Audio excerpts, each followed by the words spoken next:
মৃত্যুর সময় কালিমা নসিব হওয়ার জন্য কি আমল করতে হবে?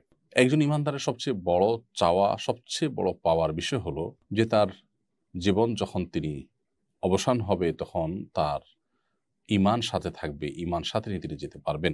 দুনিয়া থেকে যাওয়ার সময় যদি আমরা ঈমানদার হয়ে যেতে পারি, মান কানা আখিরু কালামিহি লা ইলাহা ইল্লাল্লাহ দাখালাল জান্নাহ, যে ব্যক্তির জীবনের শেষ কথা হবে লা ইলাহা ইল্লাল্লাহ, অর্থাৎ ঈমানের উপরে অটল অবিচল অবস্থায় যে ব্যক্তির মৃত্যু হবে সে ব্যক্তি জান্নাতে প্রবেশ করবে। অতএব মৃত্যুর সময় যেন আমাদের কালিমা নসিব হয়, মৃত্যুর সময় যেন আমাদের ঈমান থাকে, বিশেষ করে মৃত্যুর সময় শয়তানের সাথে ঈমানদারদের লড়াই হয়ে থাকে। একজন ঈমানদার তিনি তার জীবন সায়ান্নে যখন উপনীত হন, মালাকুল মউতের সাথে যখন সাক্ষাৎ হবেন, ওই সময়টাতে তাকে বেঈমান করার জন্য শয়তান নানাভাবে চেষ্টা চালায়।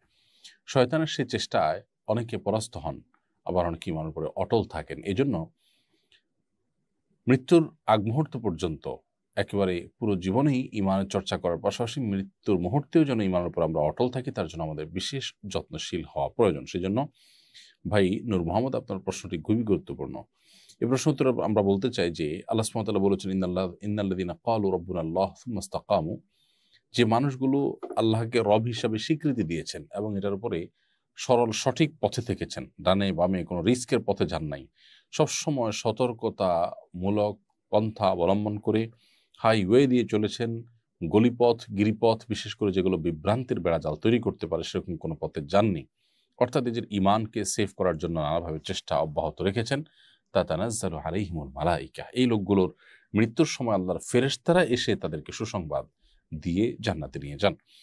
তো এই আয়াত থেকে বোঝা গেল যে আল্লাহকে রব হিসাবে স্বীকৃতি দেওয়ার পর এটার উপর অটল অবিচল থাকা, সিরাতে মুস্তাকিমের উপরে থাকা, সরল সঠিক পথে থাকা, কোরআন সুন্নাহর আলোকে চলা এবং বিভ্রান্তি বা সন্দেহের যে বেড়াজাল আছে সেখান থেকে নিজেকে দূরে রাখা, এটি মৃত্যুর সময় ঈমান নসিব হওয়ার অন্যতম একটি আমল। আরেকটি আমলের কথা বলতে পারি, আল্লাহ সুবহানাহু ওয়া তাআলা কোরআনে কারিমে বিভিন্ন দোয়া আমাদেরকে শিক্ষা দিয়েছেন। নবী সাল্লাল্লাহু আলাইহি ওয়াসাল্লাম বিভিন্ন দোয়া আল্লাহ তাআলার কাছে করতেন।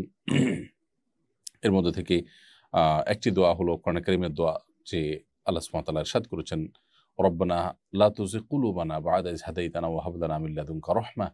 আল্লাহ, একবার হেদায়েত দেওয়ার পর আপনি আমাদের অন্তরকে আর বক্র করে দিবেন না, বাঁকা করে দিবেন না, এবং আপনার পক্ষ থেকে আপনি আমাদেরকে রহমত এবং অনুগ্রহ দান করুন। এই যে দোয়া, এই দোয়ার মাধ্যমে হেদায়েত পাওয়ার পর যেন আমরা আর বিভ্রান্তির দিকে না যাই, হেদায়েত পাওয়ার পর যেন আমরা আর গোমরাহির দিকে না যাই, সেজন্য আল্লাহ সুবহানাহু ওয়া তাআলার কাছে কিন্তু পানাহ চাওয়া হলো।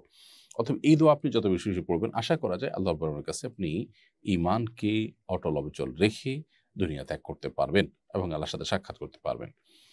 ঈমান মৃত্যু নসিব হওয়ার জন্য নবী সাল্লাল্লাহু আলাইহি ওয়াসাল্লামের অনেকগুলো দোয়া রয়েছে, আ এবং অনেকগুলো আমল রয়েছে। কমন যে দোয়াগুলো আছে নবী সাল্লাল্লাহু আলাইহি ওয়াসাল্লাম প্রতিনিয়ত পড়তেন, সেগুলো আমরা পড়তে পারি। আর বিশেষ করে মেসওয়াকের আমলটির ফজিলত বর্ণনা করতে গিয়ে অনেক উলামা একরাম, অনেক বিশেষজ্ঞগণ বলেছেন যে ঈমানের মৃত্যু এর মাধ্যমে নসিব হয়। নবী আলাইহিস সালামের জীবনের শেষ আমল ছিল মেসওয়াক করা। জীবন সায়ান্নে যখন তিনি দুনিয়া ত্যাগ করছিলেন, ওই সময়টাতে তার আ অন্য এত কাজ থাকতে মেসওয়াক করার কি প্রয়োজন হলো যে তিনি মেসওয়াক করতে করতেই কিন্তু দুনিয়া থেকে চলে গেলেন। এখান থেকে অনেক উলামা একরাম আ মাসআলা বা ইজতিহাদ করে বলেন যে মিসওয়াকের ব্যবহার এটি মানুষের ঈমানের মৃত্যুকে ত্বরান্বিত করে এবং ঈমানের মৃত্যুকে সহজ করে। আরো অনেক আমল আছে ঈমানের মৃত্যু নসিব হওয়ার জন্য, সে আমলগুলো আমরা করার চেষ্টা করব ইনশাআল্লাহ তাআলা। কারো বয়স ১০০ বছর হলে এরপর নাকি গুনাহ হয় না, সেটা কতটুকু বলবেন? না, এরকম কোনো কথা নেই যে এত বছর বয়স হলে তারপর আর গুনাহ হয় না বা পাপ হয় না।